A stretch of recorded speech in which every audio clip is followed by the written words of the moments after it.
10वीं बोर्ड परीक्षा 2023 के लिए ये आपके हिंदी का पेपर है और ये पेपर आपके 2022 का जो लास्ट ईयर पेपर हुआ था हिंदी का वो वाला पेपर है। और ये पेपर आपके 21 मार्च 2023 को जो हिंदी का पेपर होने वाला है उसके लिए काफ़ी इंपॉर्टेंट है। आप वीडियो को शुरू से अंत तक देखना, काफ़ी फायदा मिलेगा कि पेपर में आपके किस प्रकार के प्रश्न पूछे जाएंगे और जो व्याकरण के क्वेश्चन है वो किस प्रकार से पूछे जाएंगे, इन सभी की इस वीडियो में हम चर्चा करेंगे। साथ ही जो 2022 का जो टॉपर है जिसने हिंदी में 80 में से 80 नंबर प्राप्त किए हैं, हिंदी में जिसने 80 में से 80 नंबर प्राप्त किए उसकी कॉपी भी हम इस वीडियो में देखेंगे कि उसने आखिर ऐसा किस प्रकार से लिखा कि उसके हिंदी में 80 में से 80 नंबर है। जो आपको लगता है कि बिल्कुल असंभव वो बिल्कुल संभव है। अगर आप चाहते तो आपके भी जो हिंदी में 80 में से 80 नंबर आ सकते हैं। आप वीडियो को शुरू से अंत तक देखना। तो आइए वीडियो को शुरू करते हैं। ये आपके 2022 का पेपर है जो कि आपके 23 के लिए काफ़ी इंपॉर्टेंट है। इसमें से कुछ क्वेश्चन आपके रिपीट होने की संभावना है। तो हम पेपर भी देखेंगे, सोल्व करेंगे, आपको कुछ आइडिया भी लगेगा। तो ये आपके सामने जो बोर्ड टॉपर्स है 2022 के बोर्ड टॉपर्स उनकी कॉपी है ये, ठीक है, बोर्ड टॉपर्स की कॉपी है ये। और इनके हिंदी में आप देख सकते हैं यहाँ पे माध्यम लिखा हुआ हिंदी माध्यम के है ये, और विषय भी पेपर हिंदी का ही था। सोमवार को 25 अप्रैल 2022 को इनका पेपर हुआ था। और नंबर कितने आए इनके देख सकते हैं इसमें। टोटल पहला क्वेश्चन आपके 12 नंबर का था, 12 नंबर मिले, दूसरे में 6, तीसरे में 12, फिर जितने नंबर का जो क्वेश्चन था उसमें उतने नंबर पूरे में से पूरे ले रखे हैं। इसका मतलब कुछ तो इसमें दम है इस कॉपी में, ताकि जो आपको भी थोड़ा सा सीखने को मिलेगा कि आपको किस प्रकार से अपनी कॉपी में लिखना है। तो ये आप देख सकते हैं टोटल नंबर कितना है यहाँ पे 80 नंबर है। और ये राजस्थान बोर्ड की कॉपी है जो कि आप पेपर देने जा रहे हैं सभी। तो ये आपके सामने आपके अंग्रेजी की कॉपी इसी प्रकार की आई होगी, तो आपने देख लिया है ये आपके बोर्ड की कॉपी है पूरी। तो इसी प्रकार से आपको लिखने का थोड़ा सा तरीका देख लेना है कि बोर्ड टॉपर जो होते हैं वो किस प्रकार से लिखते हैं ताकि उनके पूरे में से पूरे नंबर आते हैं। सबसे पहले तो आपको ये मेंशन कर देना है कि आप कौन से खंड का उत्तर देने जा रहे हैं। तो ये आप लिखेंगे और सभी खंड का जो उत्तर आप एक साथ देने की कोशिश करें। जैसे ये खंड अ है उसमें आपके 12 क्वेश्चन के उत्तर एक साथ दे दिए, तो 12 में से 12 नंबर इसको दे दिए। फिर आपके खंड ब, इसमें खंड अ में दूसरा क्वेश्चन आपके 6 नंबर का है, तो ये 6 क्वेश्चन के उत्तर एक साथ दे रखे, तो ये 6 में से 6 नंबर वापस दे रखे। फिर वापस तीसरा जो क्वेश्चन है उसमें 12 क्वेश्चन है, तो 12 ही क्वेश्चन का उत्तर एक साथ दे रखा और एक साथ इन्होंने नंबर दे रखे 12 में से 12। इस प्रकार से जो पहला 3 क्वेश्चन है, 3 क्वेश्चन आपके 30 नंबर के, तो इसके 30 में से 30 नंबर है। पूरी कॉपी देखेंगे हम आगे, वीडियो को शुरू से अंत तक देखना, काफी आपको फायदा मिलेगा। और ये इसकी जो पीडीएफ है आपको हमारे ऐप पे मिल जाएगी। ऐप का लिंक आपको नीचे डिस्क्रिप्शन बॉक्स में दे रखा है, वहां से इसको डाउनलोड करें। पेपर और इसकी कॉपी की जो पीडीएफ है दोनों आपको वहां पे अवेलेबल है, आप उसको वहां पे देख सकते हैं, पढ़ सकते हैं और अपनी तैयारी को और वहां पे चेक कर सकते हैं। बाकी और भी पीडीएफ मैंने वहां पे डाल रखी है, आपके मॉडल पेपर वगैरह सारी चीजें वहां पे उपलब्ध है। तो आप ऐप को जरूर इंस्टॉल करें।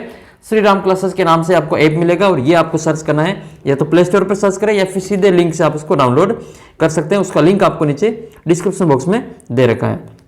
तो अब आपको पेपर था वो उसमें देख लेते हैं 2022 का पेपर किस प्रकार से रहा था। तो पहला जो क्वेश्चन है आपके एक अपठित गद्यांश का पूछा गया था 2022 में, और 5 नंबर का ये 5 क्वेश्चन पूछे गए थे। देख लेते हैं इसको। और ये क्वेश्चन बहुत ही 5 में से 5 नंबर आप आराम से ले सकते हैं। थोड़ा सा इसमें से ध्यान रखना है। जैसे आप इसमें पढ़ेंगे तुलसी का काव्य लोक संस्कृति का अभिन्न अंग बन गए हैं, तो आपको थोड़ा सा समझ में आ जाएगी ये जो गद्यांश दे रखा है वो किस पर आधारित है, किसके बारे में बार बार वर्णन किया गया है।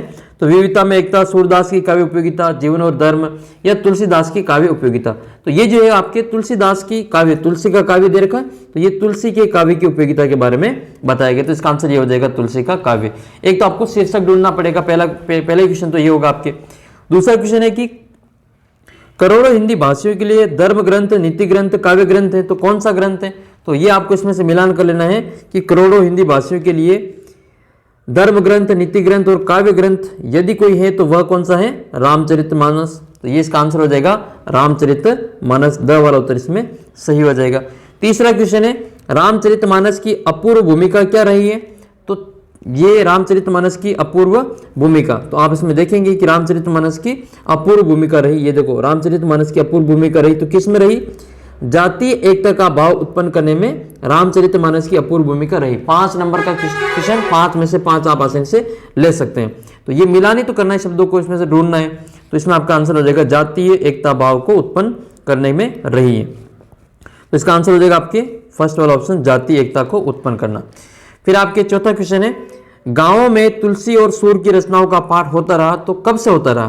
तो इसका आंसर आपको यहाँ पे मिलेगा कि गांवों में तुलसी और सूरदास की रचनाओं का पाठ शताब्दियों से होता रहा।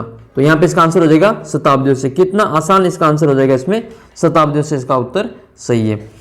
अगला क्वेश्चन आपके भक्ति आंदोलन और तुलसी काव्य का राष्ट्रीय महत्व क्या है? तो ये इसका लास्ट लाइन में उत्तर है। भक्ति आंदोलन और तुलसी काव्य का राष्ट्रीय महत्व यह है कि भारतीय जनता की भावात्मक एकता को दृढ़ करना। तो ये इसका आंसर हो जाएगा, बिल्कुल same to same line to line इसका आंसर आपको इसमें मिल जाएगा। तो ये 5 क्वेश्चन थे और 5 में से 5 नंबर आप आसानी से इसको इस गद्यांश को पढ़ के आप आराम से दे सकते हैं और कोई मुश्किल भी नहीं है, केवल इसमें से ही आपको उत्तर इसमें लिखना है, 5 अबसदा लिखने और 5 नंबर आपके कंप्लीट हो जाएंगे। तो आप इस प्रकार से 5 में से 5 नंबर इस पहले प्रश्न में बिल्कुल आप ले पाएंगे और बहुत ही आसान है। दूसरा क्वेश्चन देखते हैं हम इसमें। दूसरा जो क्वेश्चन आपके अपठित ये काव्यांश है, ये काव्यांश आपके सामने है। प्रभु तुम चंदन हम पानी, प्रभु तुम चंदन हम पानी, ये जो आपके दे रखा है वो एक अपठित काव्यांश है। ये संत रैदास जो है उनकी समर्पण भाव से संबंधित इसमें बताया गया है। अब इसमें हमें कैसे पता चलेगा ये रैदास की कविता है या फिर रैदास की ये कविता है या फिर काव्य है? तो इसको आपको ध्यान से पढ़ना है, कहीं न कहीं उस कवि का नाम आपको लास्ट में मिल जाएगा। जैसे ये आप इसको पढ़ेंगे, ऐसी भक्ति करे रैदासा, तो इसमें आपके रैदासा का मतलब क्या होगा? ये रैदास के बारे में पूछा गया है कि रैदास के जो समर्पण भाव है उसके बारे में इन्होंने बताया गया है। तो इसमें आपके रैदास वाला उत्तर सही हो जाएगा। इसका काव्यांश का जो शीर्षक है वो क्या है? रैदास का समर्पण भाव इसका आंसर हो जाएगा। तो कुछ आपको इसमें से थोड़ा सा ध्यान रख के इसका आंसर मिलान कर लेना है। रैदास ने भगवान को चंदन कहकर स्वयं को क्या कहा? तो पहली लाइन में इसका आंसर है प्रभु तुम चंदन हम पानी, प्रभु तुम तो चंदन और हम क्या है? पानी है। तो इसका आंसर हो जाएगा आपके पानी। वरई शब्द का आपको अर्थ बताना है, तो वरई मतलब होता है जलना। उपयुक्त काव्यांश में कवि रैदास ने ईश्वर के किस रूप का वर्णन किया है? तो आप इसको पढ़ेंगे तो आपको लगेगा कि ये बिल्कुल आपको निराकार रूप का जो वर्णन किया गया है। तो इसका आंसर हो जाएगा आपके निराकार, निराकार रूप में इसका वर्णन किया गया है। तो बरई शब्द का मतलब ये यहाँ पे आया है बरई, ठीक है। ये रहा जाकी बरई दिन, दीपक हम बाती, प्रभु तुम दीपक हम बाती, जाकी बरे दिन राती, यानी कि दीपक में बाती क्या होती है? जलती रहती है। तो ये जलती रहती है, जलते रहने का मतलब यहाँ पे बताया गया है। फिर आपके एक मुहावरा पूछा गया है जो कि किताब में से ही दिया गया है, सोने में सुहागा होना मुहावरे का अर्थ। तो आपको कुछ मुहावरे भी याद कर लेना, अपनी किताब के जितने भी मुहावरे उन सभी को आप देख लेना, आपके 1 नंबर ये पक्का हो जाएगा।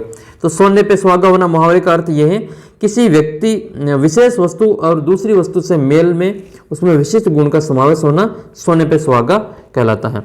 फिर आपके 11वां क्वेश्चन है, देहाती दुनिया उपन्यास से लिया गया है। तो ये लिया गया पार्ट कौन सा है? तो ये आपके हो जाएगा माता का अंचल। देहाती दुनिया माता के अंचल वाले उपन्यास से लिया गया है, ये आपके इसमें आंसर हो जाएगा। तो आपको ये भी पता होना चाहिए कि जो जॉर्ज पंचम नाक है वो कहाँ से लिया गए हैं, सना सना जात हाथ जोड़ी ये कहाँ किससे लिया गया है। इन सभी के उपन्यास वगैरह आपको याद होने चाहिए, इनके लेखक के नाम भी आपको याद होने चाहिए। अगला प्रश्न आपके 12 नंबर है, देखो साना साना हाथ जोड़ी पाठ में किसका वर्णन किया गया है? तो ये हिमालय की यात्रा का वर्णन किया गया है, ये आपकी किताब का। तो आपके 5 क्वेश्चन तो उस काव्यांश के हो गए और ये 2 क्वेश्चन आपकी किताब के हैं, 3 क्वेश्चन, ठीक है। तो आपको इनमें इस प्रकार से अपने नंबर है वो चेक कर लेना है कि किस प्रकार से आपके जो नंबर आ रहे हैं। तो ये आपके 12 क्वेश्चन हो गए और 12 ही नंबर आपको पूरे में से पूरे मिल जाएंगे। फिर आपके दूसरा क्वेश्चन है रिक्त स्थानों की पूर्ति करनी है। तो आपको रिक्त स्थान की जो पूर्ति है 6 क्वेश्चन है, 6 क्वेश्चन आपके व्याकरण से पूछे गए, संज्ञा सर्वनाम विशेषण अवयव और उपसर्ग प्रत्यय, ये 6 चीजें और 6 चीजों के आपको प्रश्न पूछे गए हैं। पहले प्रश्न में आपको व्यक्तिवाचक संज्ञा की परिभाषा पूछी गई। तो जिस संज्ञा शब्द से वस्तु व्यक्ति और स्थान के नाम का बोध होता है उसको व्यक्तिवाचक संज्ञा कहते हैं। दूसरा है आपके जो सर्वनाम निकट दूरस्थ व्यक्ति पदार्थ की ओर संकेत करते हैं उसे निश्चयवाचक सर्वनाम कहते हैं। निश्चयवाचक सर्वनाम मतलब निश्चित संकेत करेगा, उसको हम निश्चयवाचक सर्वनाम कहेंगे। और ये तीसरा क्वेश्चन है कि विशेषण कितने प्रकार का होता है? तो विशेषण आप में ये 4 नहीं, यहाँ पे 5 है। विशेषण 5 प्रकार का होता है। और ऐसे शब्द जिनके स्वरूप में लिंग वचन काल आदि के प्रभाव में कोई परिवर्तन नहीं होता है उनको हम अविकारी शब्द कहते हैं, उनको हम अवयव शब्द भी कहते हैं। संस्कृत में कुल कितने उपसर्ग होते हैं? तो 22 उपसर्ग होते हैं। इसका आंसर हो जाएगा आपके 22। ये सभी उपसर्ग तत्सम शब्दों के साथ हिंदी में भी प्रयुक्त होते हैं। वे प्रत्यय जो धातुओं और क्रिया के अंत में लगकर नए शब्दों की रचना करते हैं उनको कर्दंत प्रत्यय कहते हैं। तो आपको ये प्रत्यय के बारे में, उपसर्ग के बारे में, अवयव, विशेषण, अब की बार आपके विशेषण की परिभाषा पूछ सकता है या फिर आपके सर्वनाम के प्रकार पूछ सकता है कि सर्वनाम कितने प्रकार का होता है, संज्ञा के प्रकार पूछ सकता है। तो ये कुछ परिभाषाएं आपको विशेष जो संज्ञा, सर्वनाम, अवयव, विशेषण और उपसर्ग, प्रत्यय, इनके बारे में आपको थोड़ी सी इनकी परिभाषा, ये कितने प्रकार के होते हैं ये आप याद कर लेना। ये 6 में से 6 नंबर आपके कंप्लीट हो जाएंगे, तो ये आपके विशेष तौर पे देख लेना है। हम इन 6 प्रश्नों के उत्तर अपनी जो टॉपर्स है उनकी कॉपी में देख लेते हैं इसने किस प्रकार से इसका आंसर दिया है। तो ये टॉपर्स की कॉपी है। दूसरे का देखो पहले का उत्तर दे रखा है, आपको भी इस प्रकार से लिखना है। दूसरे का पहला, ये उसमें व्यक्तिवाचक की संज्ञा जो है वो रिक्त स्थानों की पूर्ति कर रखी है, इसमें आपने निश्चित दे रखा है। और ये यहाँ पर है जो उसमें विशेषण का प्रकार बता रहा है, विशेषण कितने प्रकार का होता है, ये 5 प्रकार का इसने बता रखा है और उसको 1 नंबर पूरा दे रखा है।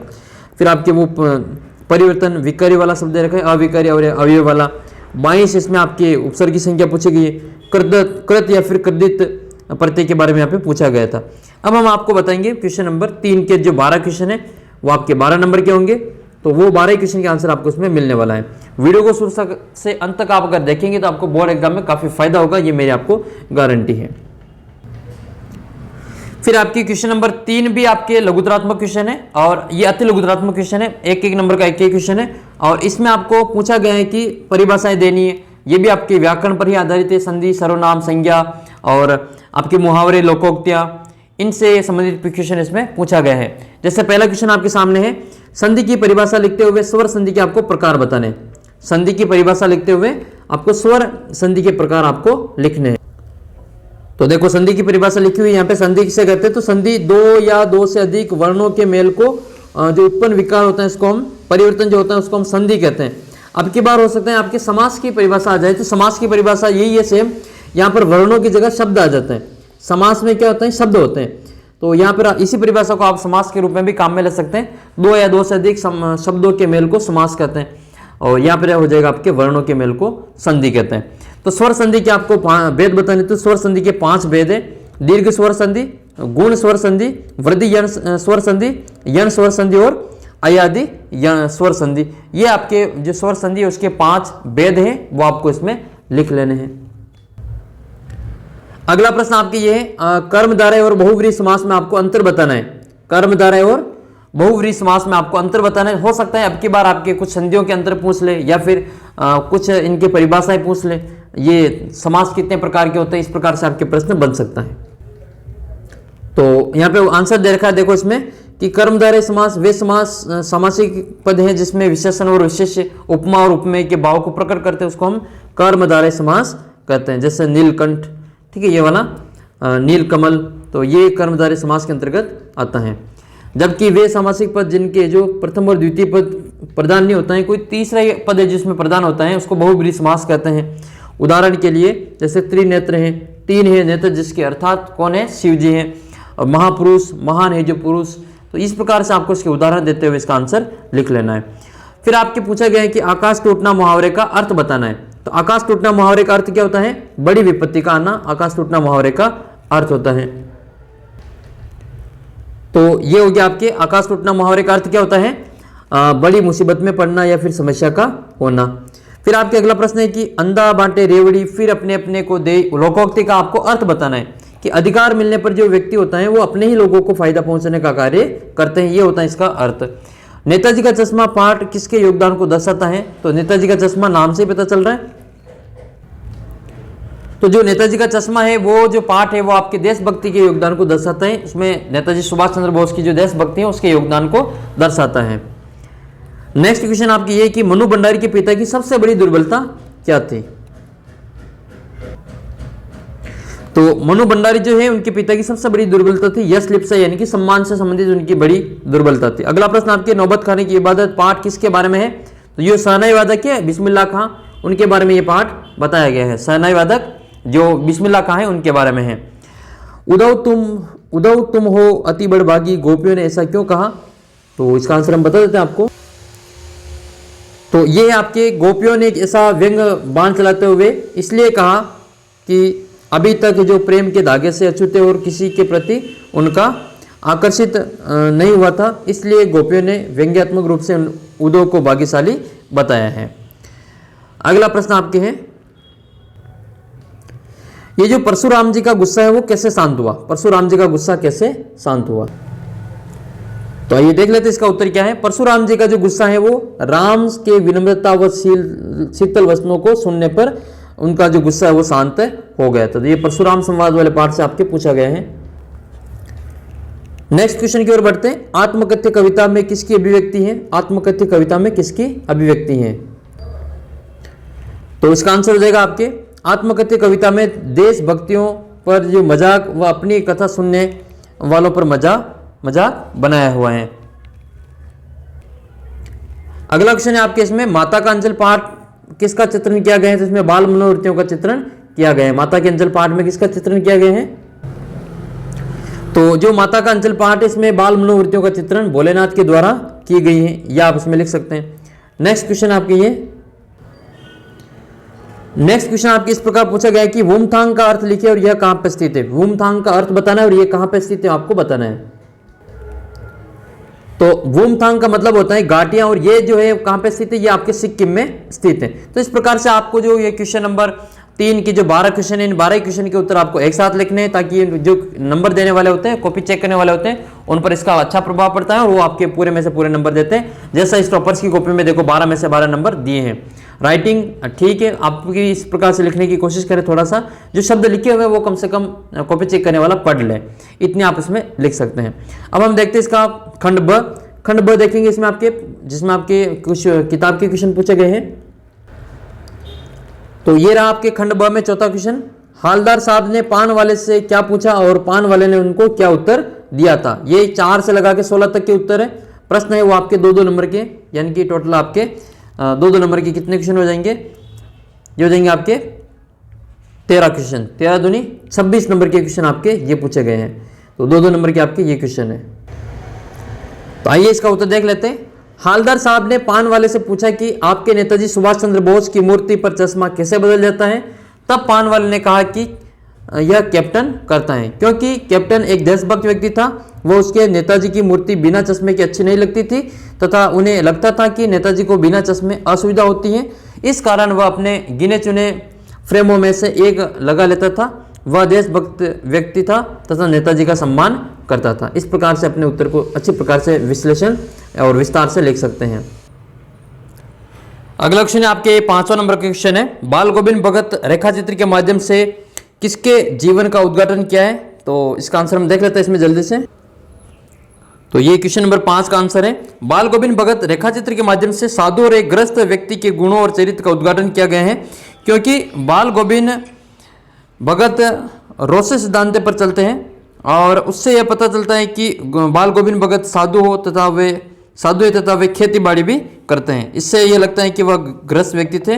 बाल गोविंद भगत किसी के खाम खा झगड़ा मोल नहीं लेते हैं तथा खड़ा व्यवहार करते हैं। दूसरों की वस्तु को छूते तक नहीं है तथा बाकी इससे देखा जाए तो वे दूसरों के खेतों में सोच तक नहीं जाते, यानी कि ये उससे संबंधित जो क्वेश्चन उसमें पूछा गया है, तो उसका आंसर इसने लिख दिया है।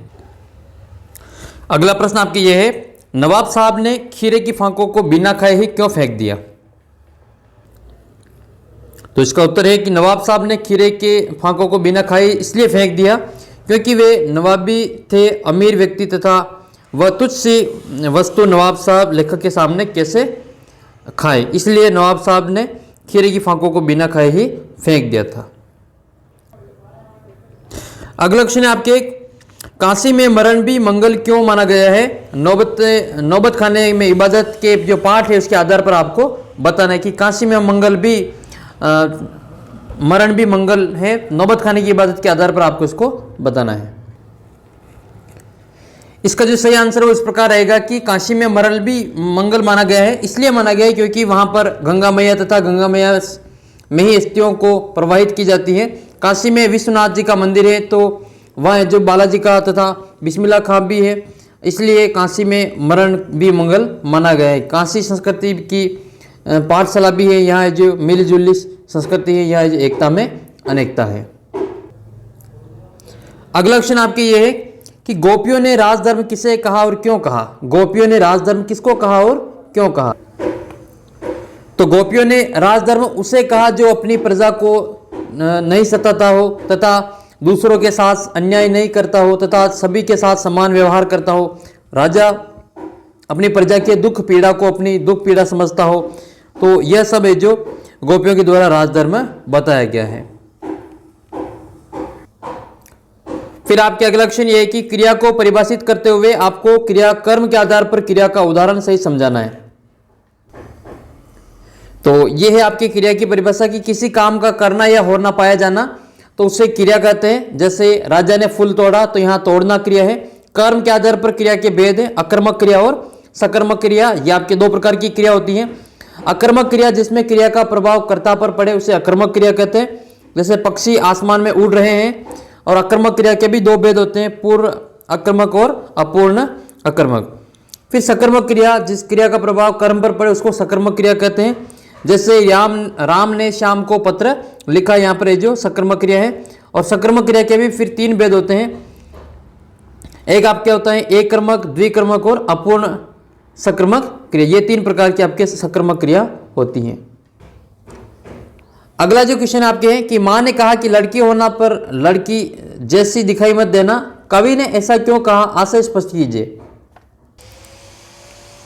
तो मां ने कहा कि लड़की होना पर लड़की जैसा दिखाई मत देना, इसका आशय यह है कि मां ने कहा कि तुम सज्जन शासित तो होना, पर कायर, कमजोर और डरपोक व अत्याचार सहन करने वाली मत होना। क्योंकि लोभी जो लोग होते हैं दहेज के कारण लड़कियों का जो शोषण और करते हैं, उनको प्रताड़ित करते हैं, कभी कभी तो उन्हें मार भी देते हैं। इसलिए तुम सहन मत करना, उसका तुम डटकर मुकाबला करना। कितना शानदार उत्तर है जो इन्होंने लिखा है। अगला क्वेश्चन आपके 11वां है कि उत्साह कविता के माध्यम से कवि ने क्या संदेश दिया है। तो जो उत्साह कविता है उसके माध्यम से, उत्साह कविता के माध्यम से कवि ने संदेश दिया है कि उत्साह एक आह्वान गीत है। और सूर्यकांत त्रिपाठी निराला जी की यह कहना चाहते हैं कि उत्साह से लोगों के में क्रांति आती है तथा जोश आता है, जिससे वे शोषण और प्रताड़ित नहीं होते हैं तथा उनका डटकर मुकाबला करते हैं। उत्साह से लोगों के क्रांति करते हैं, जिससे कि उन्हें नए जीवन की प्राप्ति होती है। किसी से शोषण और प्रताड़ित सहन नहीं कर पाते। उत्साह कविता से कवि यही संदेश दे रहे हैं। 12वां क्वेश्चन है कि ग्रामीण अंचल में बच्चों के खेल कैसे होते हैं। माता का अंचल पहाड़ के आधार पर आपको बताना है कि ग्रामीण अंचल में बच्चों के खेल किस प्रकार के होते हैं।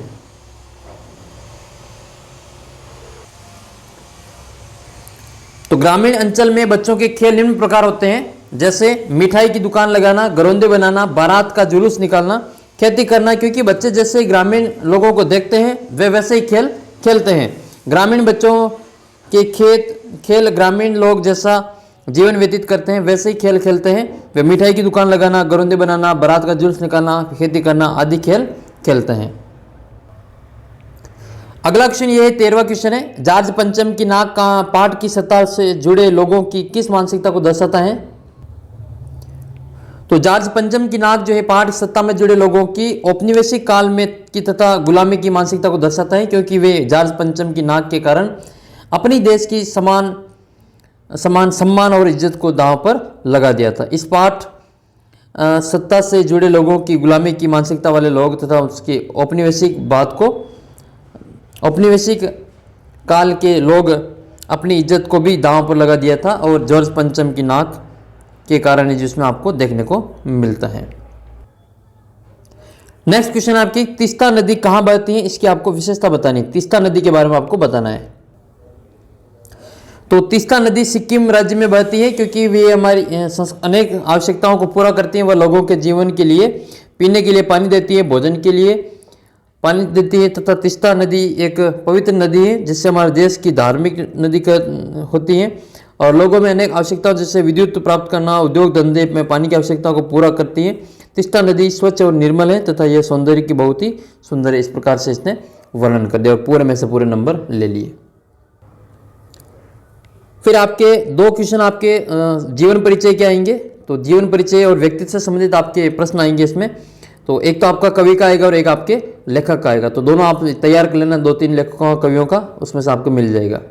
तो इसमें आपके 15 नंबर क्वेश्चन में यशपाल का जीवन परिचय और कर्तृत्व या यतीन्द्र मिश्र का, आपको इन दोनों में से किसी एक का परिचय लिखना है। तो यहाँ पर इसने जो ये यशपाल का जीवन परिचय लिखा हुआ है। यशपाल का जन्म 1899 में मध्य प्रदेश में हुआ था। इन्होंने वहीं अपने गांव में ही शिक्षा प्राप्त की। वे बहुत ही प्रमुख कवि माने जाते हैं। उन्होंने लखनऊ अंदाज को 8 खंडों में प्रकाशित किया तथा उनकी मृत्यु 1968 में हुई थी। इस प्रकार से इन्होंने इनकी जो बाकी जो चीज़ें हैं इनका वर्णन कर दिया, इनकी रचनाओं का नाम लिख लिया। नाश और निर्माण, फूल और का है, और आदमी जात का आदमी, इस प्रकार से इसने पूरा वर्णन कर दिया। फिर इसने तुलसीदास का और इनका इसमें से जीवन परिचय पूछा, तो इसने तुलसीदास का बता दिया। तुलसीदास का जन्म 1532 में हुआ। इनके पिता का नाम आत्माराम दुबे और माता का नाम हुलसी था। और ये जन्म लेते ही 5-7 साल जितने जो बड़े बड़े दांत थे, यह देखकर उनके माता पिता ने पालन पोषण के लिए उसको दासी मुनिया को दे दिया था। और उनकी पत्नी रत्नावती और गुरु नरहरिदास थे। इनके गुरु और पत्नी के कहे मार्ग पर जाने पर इन्होंने रामचरितमानस का वर्णन किया और इनकी मृत्यु वगैरह के बारे में इन्होंने बता दिया। इनकी रचना ये है, रामचरितमानस है, गीतावली है, कृष्ण गीतावली है, विनय पत्रिका और दोहावली है। तो इस प्रकार से इन्होंने पूरा वर्णन कर दिया। फिर खंड स में आपको थोड़ा सा इसमें संदर्भ वाला शब्दार्थ व्याख्या करनी है। और एक ही आपके इसमें निबंध लिख पूछा गया, तो इसने निबंध ये खेलों का महत्व, वैश्विक महामारी कोरोना और राजस्थान के त्यौहार और मेरा प्रिय महापुरुष, इसके से संबंधित एक इसमें पूछा गया, तो ये लिख लिया। एक इसने जो प्रार्थना पत्र पूछा था, आपके विद्यालय में पुस्तकालय में बाल उपयोगी पुस्तकें मंगवाने तो एक प्रार्थना पत्र लिखना है, या फिर अपने स्वयं को हिम्मतनगर का नरेंद्र मानते हुए अपने छोटे भाई देवेश का स्वास्थ्य सुधार है तो एक पत्र लिखना है, तो पत्र पूछा गया है। एक आपके इसमें विज्ञापन पूछा गया है, विज्ञापन में चित्रकला छात्रों द्वारा बनाए गए चित्रों की बिक्री है तो एक विज्ञापन तैयार करना है, या फिर नवसृजन संस्था द्वारा बनाई गई मूर्तियों की बिक्री है तो एक विज्ञापन तैयार करना है। हम ये दोनों चीज़ें आपके इसमें देख लेते हैं। यहाँ पर ये वाला एक पत्र लिखा हुआ है, हिम्मत वाला ये, ठीक है, हिम्मतनगर और छोटे भाई अनुज को यहाँ पे पत्र लिखा गया है। और ये पूरी PDF आपको मैं डाल दूंगा ऐप पे जाके इसको देख लेना। और ये एक विज्ञापन तैयार किया, बहुत ही शानदार विज्ञापन, आप भी इसमें देख सकते हैं, अथवा वाला क्वेश्चन कर रखा है। तो ये हिंदी का एक पूरा पेपर आपके सामने है, ये विज्ञापन तैयार किया, खुल गया नवसृजन संस्था, आपका एक बार खरीदे मूर्तियों का बार बार खरीदने का मन करेगा।